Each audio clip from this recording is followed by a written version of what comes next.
After this, Jesus went around in Galilee. He did not want to go about in Judea because the Jewish leaders there were looking for a way to kill him. But when the Jewish festival of Tabernacles was near, Jesus' brothers said to him, "Leave Galilee and go to Judea, so that your disciples there may see the works you do. No one who wants to become a public figure acts in secret.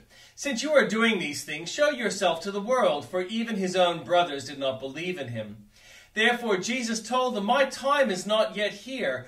For you, any time will do. The world cannot hate you, but it hates me, because I testify that its works are evil. You go to the festival. I am not going up to this festival because my time has not yet fully come." After he had said this, he stayed in Galilee. However, after his brothers had left for the festival, he went also, not publicly, but in secret. Now at the festival, the Jewish leaders were watching for Jesus and asking, "Where is he?" Among the crowds, there was widespread whispering about him. Some said, "He is a good man." Others replied, "No, he deceives the people." But no one would say anything publicly about him for fear of the leaders. Not until halfway through the festival did Jesus go up to the temple courts and begin to teach. The Jews there were amazed and asked, "How did this man get such learning without having been taught?" Jesus answered, "My teaching is not my own. It comes from the one who sent me. Anyone who chooses to do the will of God will find out whether my teaching comes from God or whether I speak on my own. Whoever speaks on their own does so to gain personal glory. But he who seeks the glory of the one who sent him is a man of truth. There is nothing false about him. Has not Moses given you the law? Yet not one of you keeps the law. Why are you trying to kill me?" "You are demon-possessed," the crowd answered. "Who is trying to kill you?"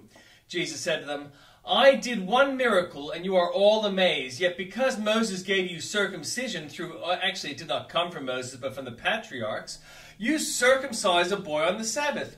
Now if a boy can be circumcised on the Sabbath so that the law of Moses may not be broken, why are you angry with me for healing a man's whole body on the Sabbath? Stop judging by mere appearances, but instead judge correctly." At that point, some of the people of Jerusalem began to ask, "Isn't this the man they're trying to kill? Here he is speaking publicly, and they're not saying a word to him. Have the authorities really concluded that he is the Messiah? But we know where this man is from. When the Messiah comes, no one will know where he is from." And the Old Testament reading. David conferred with each of his officers, the commanders of thousands and commanders of hundreds. He then said to the whole assembly of Israel, "If it seems good to you, and if it is the will of the Lord our God, let us send word far and wide to the rest of our people throughout the territories of Israel, and also to the priests and Levites who are with them in their towns and pasture lands, to come and join us. Let us bring the ark of our God back to us, for we did not inquire of it during the reign of Saul." The whole assembly agreed to do this because it seemed right to all the people. So David assembled all Israel from the Shakor River in Egypt to Lebo-Hamath to bring the ark of God from Kiriath-Jearim.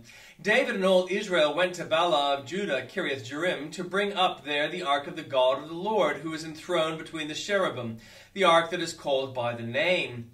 They moved the ark of God from Abinadab's house in a new cart, with Uzzah and Ahio guiding it. David and all the Israelites were celebrating with all their might before God with songs and with harps, lyres, timbrels, cymbals, and trumpets. When they came to the threshing floor of Kidon, Uzzah reached out his hand to steady the ark because the oxen stumbled. The Lord's anger burned against Uzzah, and he struck him down because he had put his hand on the ark. So he died there before God. Then David was angry because the Lord's wrath had broken out against Uzzah, and to this day that place is called Perez Uzzah. David was afraid of God that day and asked, "How can I ever bring the ark of God to me?" He did not take the ark to be with him in the city of David. Instead, he took it to the house of Obed-Edom the Gittite. The ark of God remained with the family of Obed-Edom in his house for 3 months, and the Lord blessed his household and everything he had. Now Hiram, king of Tyre, sent messengers to David along with cedar logs, stonemasons, and carpenters to build a palace for him. And David knew that the Lord had established him as king over Israel, and that his kingdom had been highly exalted for the sake of his people Israel. In Jerusalem, David took more wives and became the father of more sons and daughters. These are the names of the children born to him there: Shemua, Shobab, Nathan, Solomon, Ibhar, Elishua, Elpelet, Noga, Nepheg, Japhia, Elishama, Biliada, and Ephelet. When the Philistines heard that David had been anointed king over Israel, they went up in full force to search for him, but David heard about it and went out to meet them. Now the Philistines had come and raided the valley of Rephaim, so David inquired of God, "Shall I go and attack the Philistines? Will you deliver them into my hands?" The Lord answered him, "Go, I will deliver them into your hands." So David and his men went up to Baal-perazim, and there he defeated them. He said, "As water breaks out, God has broken out against my enemies by my hand." So that place was called Baal-perazim. The Philistines had abandoned their gods there, and David gave orders to burn them in the fire.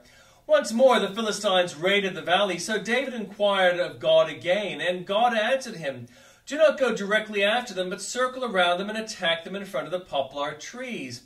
As soon as you heard the sound of marching in the tops of the poplar trees, move out to battle, because that will mean God has gone out in front of you to strike the Philistine army." So David did as God commanded him, and they struck down the Philistine army all the way from Gibeon to Gezer. So David's fame spread throughout every land, and the Lord made all the nations fear him. After David had constructed buildings for himself in the city of David, he prepared a place for the ark of God and pitched a tent for it. Then David said, "No one but the Levites may carry the ark of God, because the Lord chose them to carry the ark of the Lord and to minister before him forever." David assembled all Israel in Jerusalem to bring up the ark of the Lord to the place he had prepared for it. He called together the descendants of Aaron and the Levites. From the descendants of Kohath, Uriel, the leader, and 120 relatives. From the descendants of Merari, Isaiah, the leader, and 220 relatives. From the descendants of Gershon, Joel, the leader, and 130 relatives. From the descendants of Elzaphan, Shemaiah, the leader, and 200 relatives. From the descendants of Hebron, Eliel, the leader, and 80 relatives. From the descendants of Uzziel, Aminadab, the leader, and 112 relatives.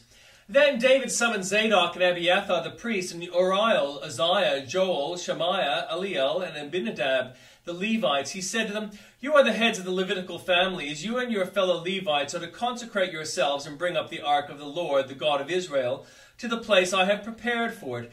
It was because you, the Levites, did not bring it up the first time that the Lord our God broke out in anger against us.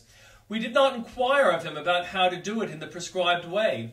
So the priests and Levites consecrated themselves in order to bring up the ark of the Lord, the God of Israel. And the Levites carried the ark of God with poles on their shoulders, as Moses had commanded in accordance with the word of the Lord. David told the leaders of the Levites to appoint their fellow Levites as musicians to make a joyful sound with musical instruments, lyres, harps, and cymbals. So the Levites appointed Heman, son of Joel, from his relatives, Asaph, son of Berechiah, and from their relatives, the Merarites, Ethan, son of Cushiah, and from their relatives next in rank, Zechariah, Jezael, Shemariah, Jehiel, Unai, Eliab, Benella, Massa, Mattiah, Eliphalu, Mechaniah, Obed-Edom, and Jehiel, the gatekeepers. The musicians, Heman, Asaph, and Ethan, were to sound the bronze cymbals. Zechariah, Jezael, Sherimeroth, Jehiel, Uni, Eliab, Massa, and Benaiah were to play the lyres according to Alamoth.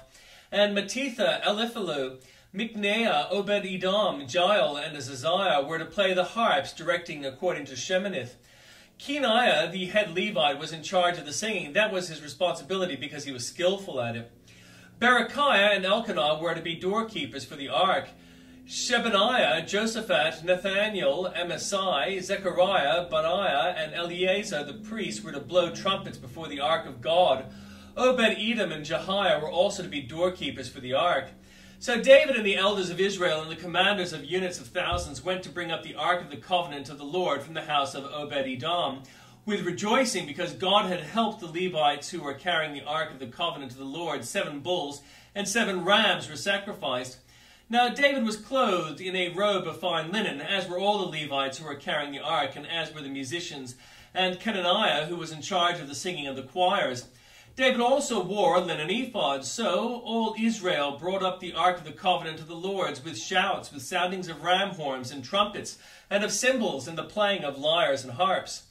As the ark of the covenant of the Lord was entering the city of David, Michal, daughter of Saul, watched from a window, and when she saw King David dancing and celebrating, she despised him in her heart.